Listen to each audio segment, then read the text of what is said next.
नमस्कार दोस्तों, अभिज्ञान क्लासेस में मैं एक बार फिर आप सभी का हार्दिक स्वागत करती हूँ। आई होप सो आप बहुत अच्छे होंगे और अच्छे से रिवीजन कर पा रहे होंगे। तो चलिए दोस्तों, बिना किसी देरी के ये जो प्रश्नोत्तरी की श्रृंखला हमारी चल रही है, इसे प्रारंभ करते हैं। प्रश्न नंबर 51। यहाँ पर एक काव्य पंक्ति दी गई है। यह प्रेम को पंथ कराल महा, तलवार की धार पे धामनो है। तो ये जो काव्य पंक्ति है ये बोधा की है। ऑप्शन नंबर डी आपका यहाँ सही हो जाता है। चलिए व्याख्या देख लेते हैं।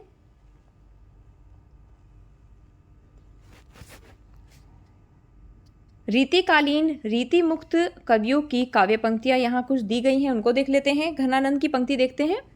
यो घन आनंद छावत भावत, जान सजीवन और ले आवत, लोग है लागी कवित्त बनावत, मोहे तो मेरे कवित्त बनावत। चलिए आलम की पंक्तियां देख लेते हैं। प्रेम रंग पगे जगमगे जगे जामिनी के, जोबन की ज्योति जगी जोर उमगत के। आगे देख लेते हैं। ठाकुर की महत्वपूर्ण पंक्तियां दी गई हैं, उनको देख लेते हैं। सेवक सिपाही हम उन राजपूतन को, दान जुद्ध जुर्बीक में नेकू जेने मुरको। चलिए नेक्स्ट प्रश्न देख लेते हैं। यहाँ पर भी काव्य पंक्ति दी गई है। शोभा सरसाने न बखाने, जात केहू भांति आने हैं पहाड़, मानो काजर के ढोए के। तो ये जो काव्य पंक्तियां हैं ये सेनापति की हैं। ऑप्शन नंबर बी आपका यहाँ सही हो जाता है। चलिए व्याख्या देख लेते हैं। यहाँ पर जो प्रस्तुत पंक्तियां हैं ये सेनापति के ऋतु वर्णन से ली गई हैं। सेनापति भक्ति काल एवं रीति काल के संधि युग के कवि माने जाते हैं। इनके पिता का नाम गंगाधर था तथा इनके द्वारा रचित 2 ग्रंथों का उल्लेख प्राप्त होता है।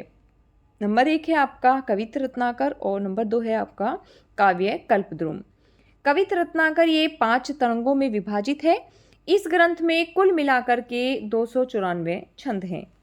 चलिए नेक्स्ट प्रश्न देख लेते हैं। शिवराज भूषण में कितने अलंकारों का निरूपण हुआ है? तो शिवराज भूषण में 105 अलंकारों का निरूपण हुआ है। ऑप्शन नंबर डी आपका यहाँ सही हो जाता है। चलिए व्याख्या देख लेते हैं। शिवराज भूषण में 105 अलंकारों का निरूपण हुआ है। शिवराज भूषण कवि भूषण की प्रसिद्ध रचना है जो एक अलंकार निरूपण ग्रंथ है। इसमें 99 अर्थालंकार, 4 शब्दालंकार और शेष 2 चित्र और संकर नामक अलंकारों के साथ साथ कवित्व, समैया, छप्पे आदि छंदों में शिवाजी का चरित्र चित्रण, तत्कालीन इतिहास एवं शिवाजी संबंध प्रसंगों का प्रामाणिक वर्णन हुआ है। चिंतामणि और मतीराम भी महाकवि भूषण के भाई थे। महाकवि भूषण का जन्म 1613 ईस्वी में तथा निधन 1715 ईस्वी में माना जाता है। छत्रसाल दशक एवं शिवा बामनी ये इनके अन्य प्रमुख ग्रंथ माने जाते हैं। चलिए नेक्स्ट प्रश्न देख लेते हैं। घनानंद की कविता में निम्नलिखित में से कौन सी विशेषता नहीं पाई जाती है? तो संध्या भाषा ये इनकी कविता की विशेषता नहीं है। विकल्प नंबर डी आपका यहाँ सही हो जाता है। चलिए व्याख्या देख लेते हैं। क्षमा कीजिए। घनानंद की कविता में लौकिक प्रेम तथा विरह वर्णन की सर्वोपरि विशेषता पाई जाती है। इनकी कविता में भाषा की लाक्षणिकता, भाषा की व्यंजकता तथा उक्ति वैचित्र्य की विशेषता पाई जाती है। घनानंद की कविता की एक विशेषता घनानंद द्वारा प्रयुक्त मर्मोक्तियां भी हैं। घनानंद रीति काल की रीति मुक्त धारा के कवि हैं। इनकी प्रमुख काव्य कृतियां हैं सुजान सागर, इश्कलता, विरह लीला, वियोग बेली, यमुना यस, प्रीति पावस इत्यादि। चलिए नेक्स्ट प्रश्न देख लेते हैं। आचार्य रामचंद्र शुक्ल ने हिंदी साहित्य का इतिहास में देव के कितने ग्रंथों का उल्लेख किया है? तो आचार्य रामचंद्र शुक्ल ने हिंदी साहित्य का इतिहास में देव के 23 ग्रंथों का उल्लेख किया है। ऑप्शन नंबर बी आपका यहाँ सही हो जाता है। चलिए व्याख्या देख लेते हैं।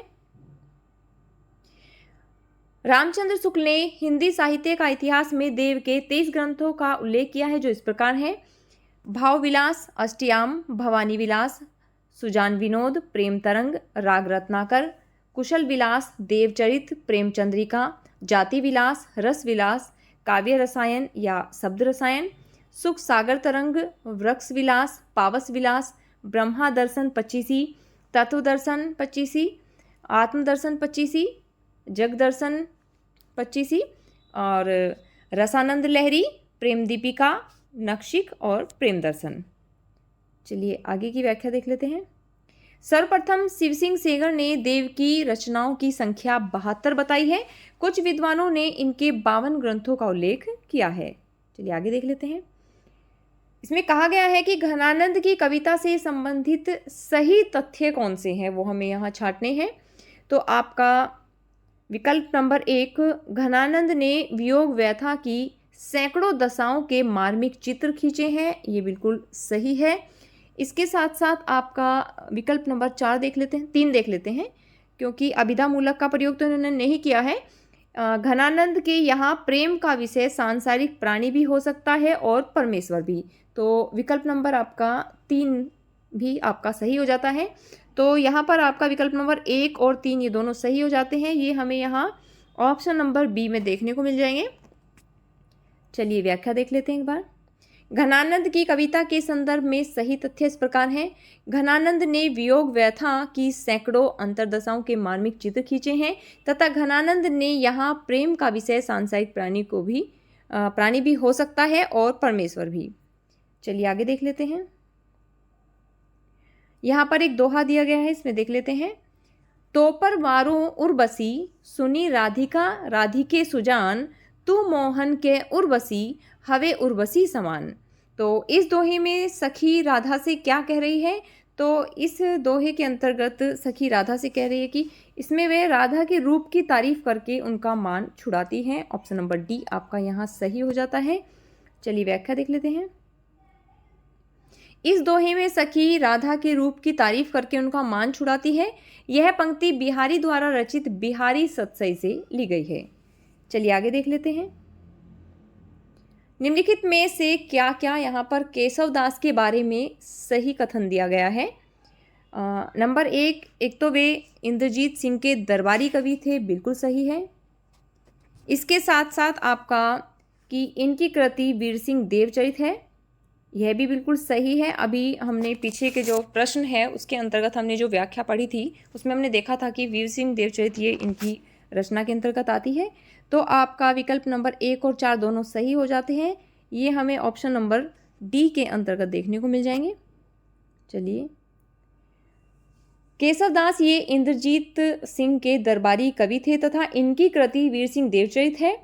केशव दास ये अलंकारवादी कवि हैं और इनकी प्रमुख कृतियाँ इस प्रकार हैं: रसिक प्रिया, कवि प्रिया, छंदमाला, वीर सिंह देवचरित, रामचंद्रिका, रतन बामनी और विज्ञान गीता। ये इनकी कुछ प्रमुख रचनाएं हैं।